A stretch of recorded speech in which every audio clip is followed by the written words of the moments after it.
решили, что нужно в любом случае отметить, потому что 16 декабря – это День независимости. На самом деле это единственный национальный праздник, который празднуется в нашей стране. Все остальные праздники – это государственные даты, юбилейные даты, и только этот праздник является национальным, 100% национальным, единственным праздником в нашей стране. По сути, мы его празднуем с 91 года, с 16 декабря, с провозглашения независимости.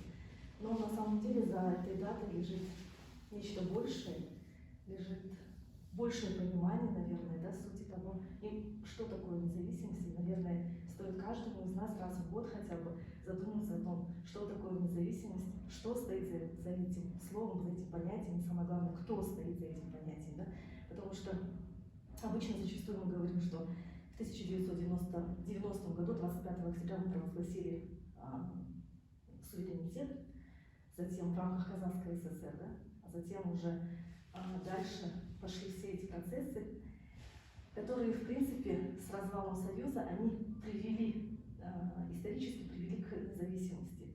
Но на самом деле те границы, в которых мы сейчас находимся, вот сейчас в новостях везде говорят, что вот буквально в 2018-2019 годах последние границы были определены. То есть сейчас уже нет споров касательно границ, наших границ с нашими соседями. Но на самом деле эти границы, их очень сложно было в свое время отстоять. И вся эта работа, всей этой работой занимался один человек. Вот я хочу просто сейчас остановиться на личности одного человека, потому что на самом деле за независимостью, за всеми этими процессами всегда стоят люди. Вот вчера, допустим, много кого награждали разными орденами, медалями, почетными грамотами. В новостях показывали везде, в Инстаграм, в Фейсбуке, во всех соцсетях была информация о том, что всех награждают, много кого награждают. Да? Это люди, которые сейчас в независимое время делают что-либо, как вносят какой-то вклад, значимый, незначимый, но в любом случае какой-то вклад вносят в дело развития казахстанской общественности, да, в той или иной сфере. Но есть люди, которых мы зачастую забываем. Буквально полтора года назад я по работе увидела, пошла на один адрес, и называется Алимхан Ермеков 1/1. Кто такой Алимхан Ермеков? Я не могу понять. Оказывается, это человек, который занимался отстаиванием границ нашей страны. И вот сегодня я хотела бы немного рассказать о нем.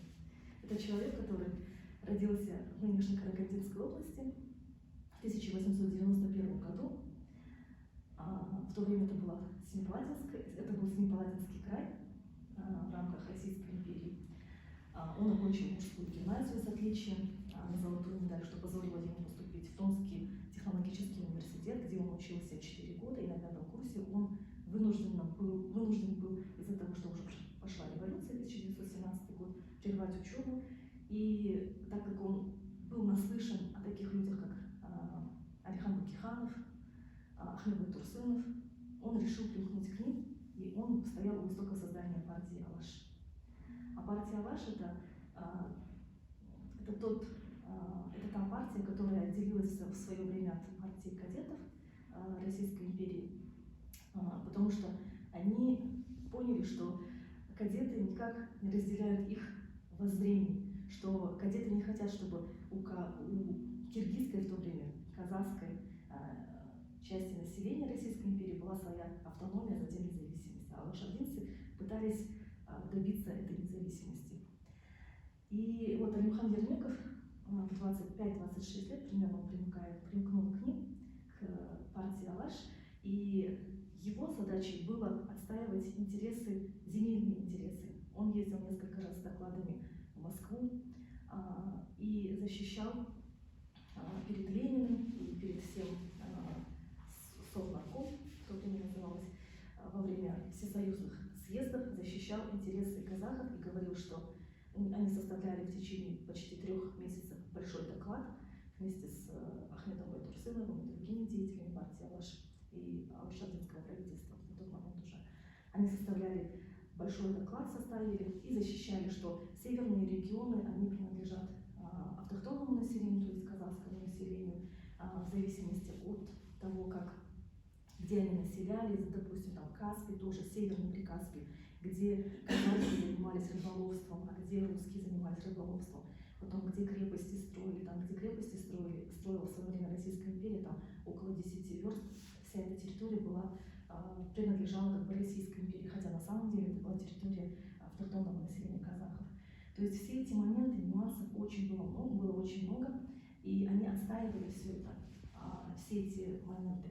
Но затем, конечно же, он тоже попал в жернова репрессии, отсидел он в общей сложности 17 лет, но тем не менее в промежутках он успел закончить институт технологический, Томский технологический институт по двум специальностям, инженер и физико-математика.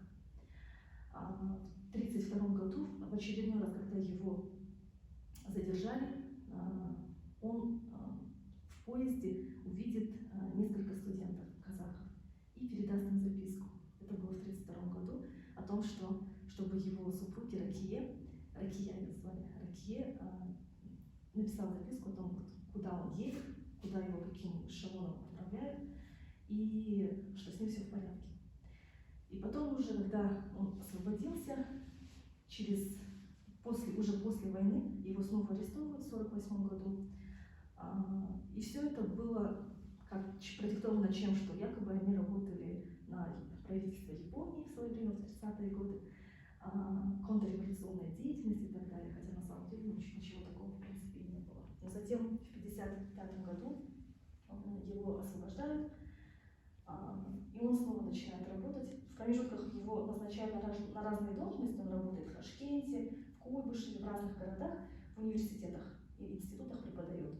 Как раз вот физику и математику, пишет много трудов по математике на казахском языке, в том числе составляет разные словари по терминам физики и математики на казахском языке.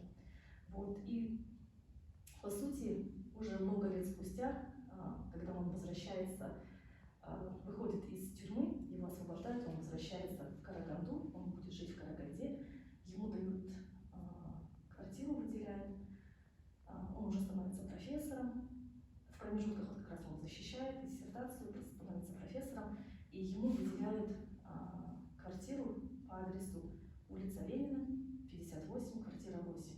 Это, по сути, та статья, по которой его арестовали, судили. То есть статья 58, пункт 8. И это был двухэтажный дом, состоящий из 8 квартир. 4 квартиры на первом этаже, 4 квартиры на втором этаже. Его квартира была на втором этаже 8, но ему уже на тот момент было 60 с лишним лет, и ему тяжело было подниматься по состоянию здоровья 17 лет в лагерях. И квартиру номер 2, в ней значок, 2 сменили на 8, и переписали все. И то есть он жил на первом этаже, во второй квартире, но на самом деле вторая квартира, но там был значок квартира номер 8. То есть до такой степени это, как сказать, доконать надо было человека, да? Ну, 67 лет он прорабатывает буквально 3 года, в 67 выходит на пенсию, его берет на работу в Караганде ректор одного из институтов в Караганде, тоже технический институт, он там преподает, работает заведующим кафедрой, и когда он скончался, этот ректор, он устраивает панихиду, и ему потом приходит звонок сверху, что якобы почему-то такую пышную панихиду устроил врагу народа. Хотя его оправдали по второй статье, когда вот его уже в 40-е годы арестовали. То есть по этой статье оправдали, а по первой статье его оправдали чуть позже, когда вот контрреволюционная деятельность в пользу японского правительства. Вот. И помните, я говорила про записку. Эта записка, оказывается, он ее передал через Кунаева, Тимухамеда Кунаева. Вот. Ой, сейчас расплачусь, что-то я так расчувствовалась. Вроде бы известная мне история. Вот. И годы спустя уже Алимхан Ермеков встречается как-то с Тимухамедом Кунаевым, и вот как Кунаев говорит ему, помните, вот эта записка была, мы вот студенты ехали как раз, и вот вы передали записку через меня. Что-то я так расчувствовалась. Это все глубокое, ровное дыхание. Представляете, как будто вы хотите выпрыгнуть из асаны?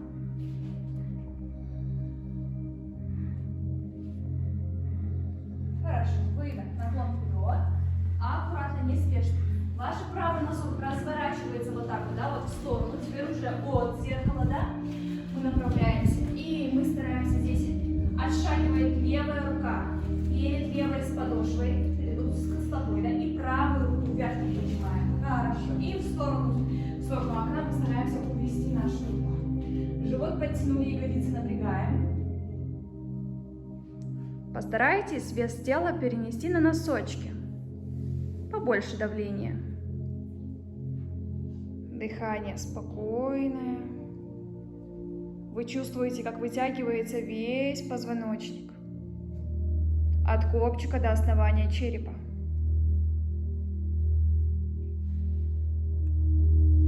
Дышим спокойно.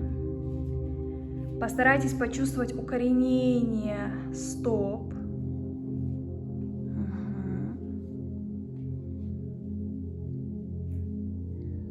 Опорное колено смотрит прямо.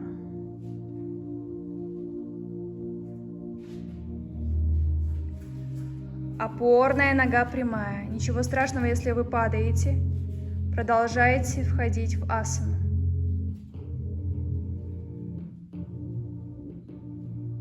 Самое главное, старайтесь чувствовать сильный пресс. Тогда вы будете хорошо удерживаться в этих положениях.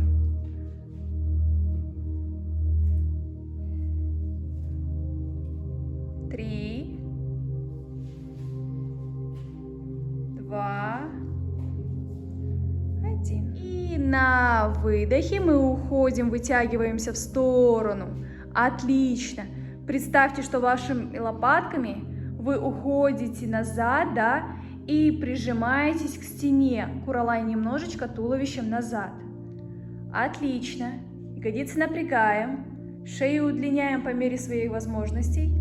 И, как обычно, если вверх смотреть тяжело, либо шея затекает, то вы можете смотреть прямо, либо даже в пол.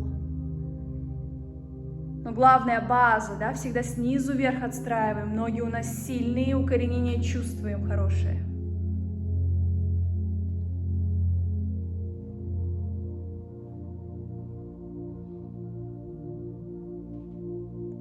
Замечательно. И еще буквально 3 цикла, чтобы я слышала. Прям хорошо продышите. Медленнее выдыхайте.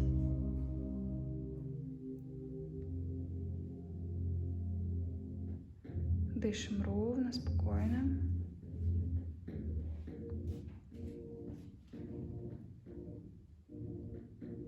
Три, 2. Можно позу плуга практиковать, либо лежа скручивание сделаете. Дышим, тянемся вверх. Чем мне нравятся эти асаны, они хорошо тоже стабилизируют нервную систему. Имеется в виду, вот мы становимся более спокойными. Асана также не сложна в выполнении и благоприятно влияет на работу щитовидной железы.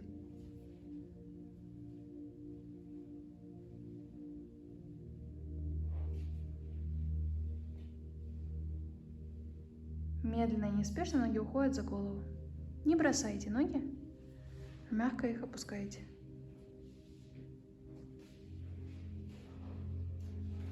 Не торопитесь.